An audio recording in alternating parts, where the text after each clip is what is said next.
this video, I'm going to show you how to build a 1S 4P battery.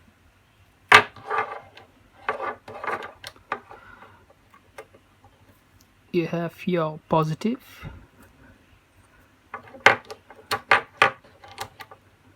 you have your positive, you have your positive,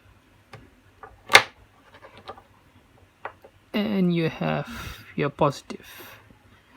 So this is one cell, this is another cell, this is another cell, this is another cell, and you can see all the positive are on one side and the negative on the other side. So this makes a 1S 4P battery. If I have to remove one,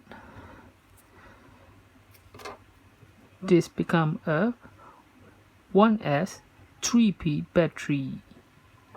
If I remove another one, this becomes your 1S 2P battery. And this is your 1S battery. Thank you.